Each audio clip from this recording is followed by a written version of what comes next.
Hello students, my name is Atisha Chhajer. I am a lecturer of Government Polytechnic College, Dungarpur. आज हम refrigeration and air conditioning ME 301 का unit number 8 air conditioning का third part start कर रहे हैं। आज हम पढ़ेंगे वो है एयर डिस्ट्रीब्यूशन सिस्टम, जिसे कहा जाता है वायु वितरण निकाय। किसी भी वातानुकूलन प्रणाली में वातानुकूलन उपस्करों की सहायता से वायु को ज़रूरत के अनुसार गर्म या ठंडा करना, उसका आर्द्रीकरण या फिर निरार्द्रीकरण करना। ठीक है, इस प्रणाली को वायु वितरण निकाय में किया जाता है। इस प्रकार क्या होता है, वायु को वातानुकूलित जगह तक ले जाने के लिए वायु वितरण प्रणाली प्रयोग की जाती है तथा वायुनुकूलित जगह की वायु को पुनः वातानुकूलन उपस्करों तक वायु वितरण प्रणाली की सहायता से पहुंचाया जाता है। साथ ही वायु वितरण निकाय वातानुकूलित स्थान में तापमान, आर्द्रता, वायु गति एवं वायु की शुद्धता का सही संयोजन भी बनाए रखता है। ठीक है, तो जो ये एयर डिस्ट्रीब्यूशन सिस्टम है, जिसे हम कहते हैं वायु वितरण निकाय, ये वायु को गर्म, ठंडा, आर्द्रीकरण एवं निरार्द्रीकरण करके जो वातानुकूलित जगह है वहाँ तक वायु को वहाँ तक पहुँचाता है। ठीक है, और फिर वापस उस वायु को वहाँ से लेकर वापस वातानुकूलन उपस्करों तक वापस पहुँचाता है। ठीक है, तो अब हम पढ़ते हैं elements of an air distribution system. ठीक है, इसे कहते हैं वायु वितरण प्रणाली के अवयव। आपको ये चित्र दिया गया है। ठीक है, इसमें एक सामान्य वातानुकूलन संयंत्र की वायु वितरण प्रणाली के विभिन्न अवयव दिखाए गए हैं, जो कि हैं fan, air supply duct, air supply outlet, air return outlet, air return duct. सबसे पहले हम पढ़ते हैं फैन। यहाँ पे जो आपको दिख रहा है यह है फैन।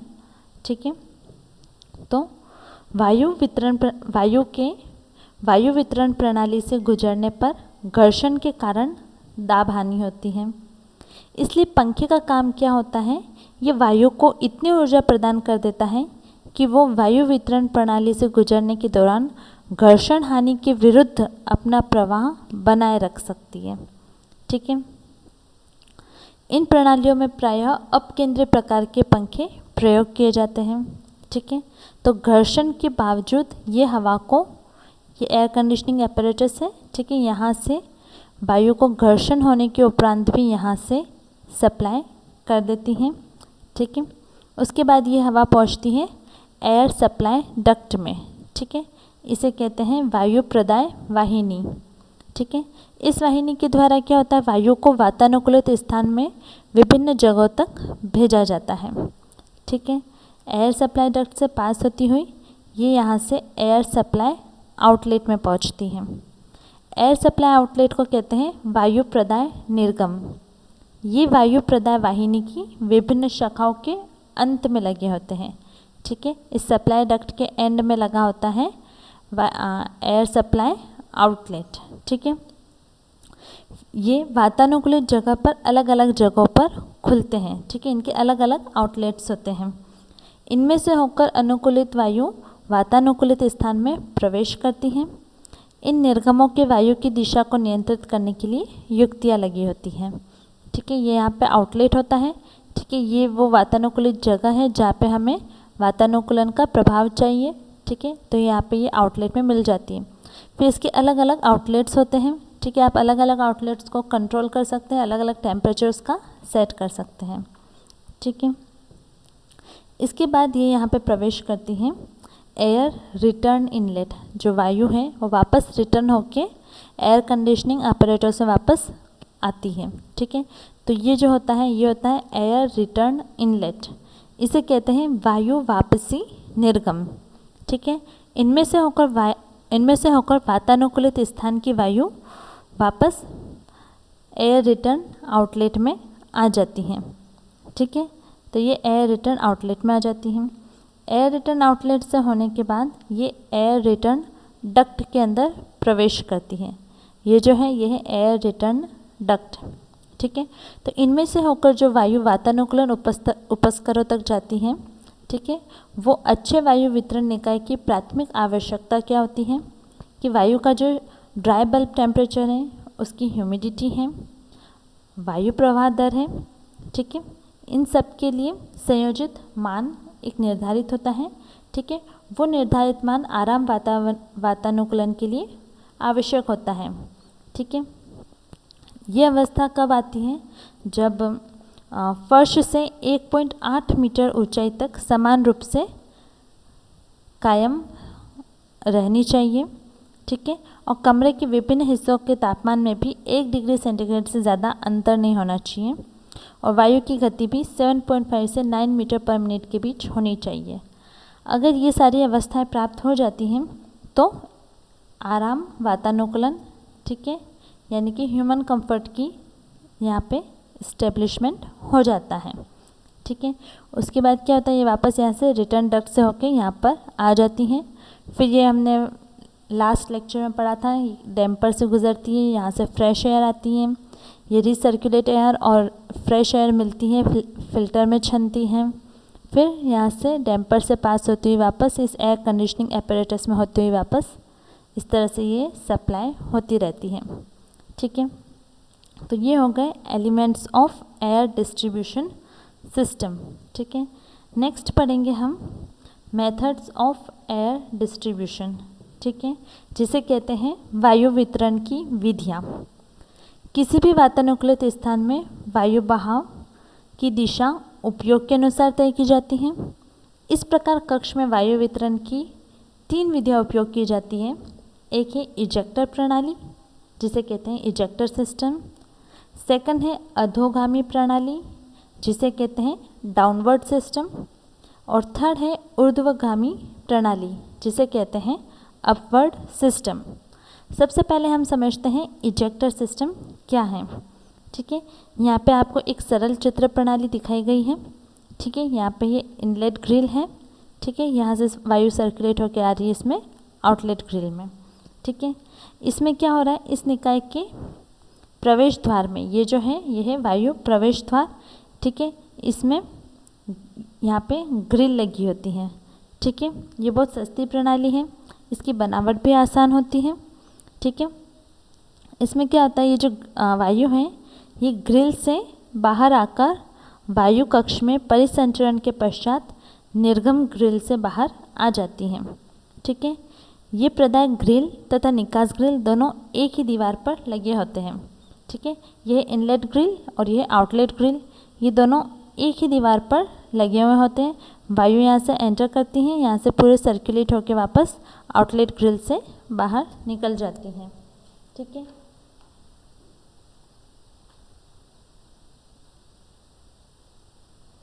नेक्स्ट है पेन प्रकार की इजेक्टर प्रणाली। ठीक है, यहाँ पे आपको जो दिखाई गई है ये है पेन प्रकार की इजेक्टर प्रणाली। ठीक है, इसमें क्या होता है, इस प्रणाली में हवा कक्ष के ऊपर से अंदर आती है।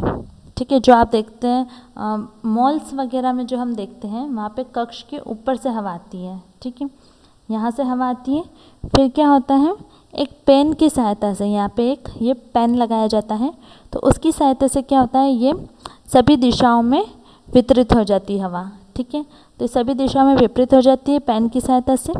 ठीक है, फिर ये वायु कक्ष से परिसंचालित होते हुए वापस वायु निकास द्वार से बाहर चली जाती है। ठीक है, इस पूरे इस कक्ष को ठंडा करके यहाँ से हवा निकल जाती है। इस प्रकार की प्रणाली को कहते हैं पेन प्रकार की इजेक्टर प्रणाली। ठीक है, नेक्स्ट है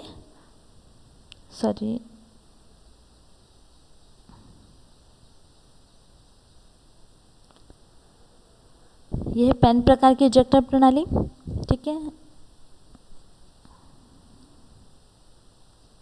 इसके अलावा एक प्रणाली होती है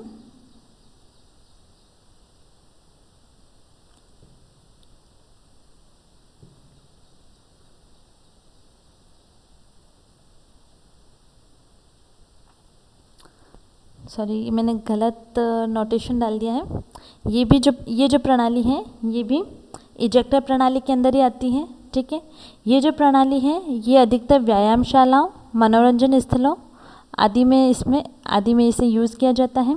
ठीक है, इस प्रकार की जो प्रणाली है इसमें वायु का परिसंचरण जो होता है वो फर्श से 2 से 2.5, ठीक है, 2 to 2.5 मीटर की ऊंचाई तक होता है। ठीक है, इसमें क्या होता है, इस प्रकार के कमरे में जो ये आने वाली वायु है वो कक्ष में परिसंचारित होती हुई दूसरी दीवार में लगे हुए जो वायु निकास द्वार है उससे बाहर निकल जाती है। ठीक है, तो इस प्रणाली में क्या होता है, अधिकतर ये व्यायामशाला या फिर मनोरंजन स्थलों में यूज़ की जाती है। तो यहाँ पे हम अधिकतर बैठे हुए होते हैं और हमें नीचे की तरफ जो वातानुकूलन प्रभाव है वो हमें नीचे की तरफ आवश्यकता होती है। ठीक है, तो इसे नीचे की तरफ लगाया जाता है। इधर एक दीवार पे होता है एयर इनलेट और दूसरी तरफ होता है एयर आउटलेट। ठीक है, तो ये हो गई इजेक्टर प्रणाली। सेकंड है डाउनवर्ड सिस्टम। ये जो आपको डायग्राम दिख रहा है ये है डाउनवर्ड सिस्टम, यहाँ पे मैंने गलत लिख दिया है, ये है डाउनवर्ड सिस्टम का डायग्राम है। ठीक है, इसे कहते हैं अधोगामी प्रणाली। ठीक है, ये जो प्रणाली है ये बहुत खर्चीली होती है। ठीक है, इस विधि में मुख्यतः एस्बेस्टोस धातु की छिद्रदार चादर को कक्ष की छत के नीचे लगाया जाता है। ठीक है, ये जो चादर दिख रही है, ठीक है, इसे कहते हैं एस्बेस्टोस धातु की छिद्रदार चादर। ठीक है, इसे क्या करते हैं, छत के नीचे लगा दिया जाता है। ठीक है, फिर जो वातानुकूलित वायु है, ठीक है, यहाँ से वातानुकूलित वायु यहाँ से पैन से होती हुई गुजरती है। ठीक है, तो ये जो वातानुकूलित वायु है वो छत और चादर के बीच प्रवाहित होते हुए फर्श में जो छिद्र बने होते हैं, ठीक है, यहाँ पे जो छिद्र बने हुए हैं, ठीक है, उनसे पास होती हुई, ठीक है, यहाँ से बाहर निकल जाती है। ठीक है, ये विधि कहाँ यूज़ होती है, ये विधि स्कूल, सिनेमाघर, सभागार, इसमें इसको यूज़ किया जाता है। इसे कहते हैं अधोगामी प्रणाली या फिर डाउनवर्ड सिस्टम। थर्ड होता है अपवर्ड सिस्टम, जिसे कहते हैं ऊर्ध्वगामी प्रणाली। इस प्रणाली में वायु फर्श के पास से अंदर जाकर ऊपर की ओर प्रवाहित होकर, ठीक है, उल्टा होता है। ठीक है, उसमें क्या, ये तो है अधोगामी प्रणाली। ऊर्ध्वाधर प्रणाली में क्या होता है, जो वायु है वो फर्श के पास से अंदर आकर, यहाँ से अंदर आकर ऊपर की ओर प्रवाहित होती हैं। ठीक है, फिर छत के नज़दीक जो दीवारें हैं उनके अंदर बने या स्वयं छत में बने निकास द्वार से बाहर चली जाती है। ठीक है, तो अपवर्ड प्रणाली में क्या होता है, नीचे से ऊपर की तरफ वायु का मोशन होता है। ठीक है, ये प्रणाली उन कमरों के लिए यूज़ की जाती है जहां वायु अधिवासियों के द्वारा तापित होकर ऊपर उठती हैं। ठीक है, अधिवासी के शरीर से उत्पन्न गंध भी अपने साथ ही ले जाती हैं। ठीक है, तो वो इसे कहते हैं ऊर्ध्वाधर प्रणाली या फिर ऊर्ध्वगामी प्रणाली, जिसे कहते हैं अपवर्ड सिस्टम। ठीक है, तो ये हो गया हमारा एयर डिस्ट्रीब्यूशन सिस्टम। अगर आपको इससे रिलेटेड कोई भी डाउट हो तो आप मुझे कमेंट सेक्शन में पूछ सकते हैं। Thank you.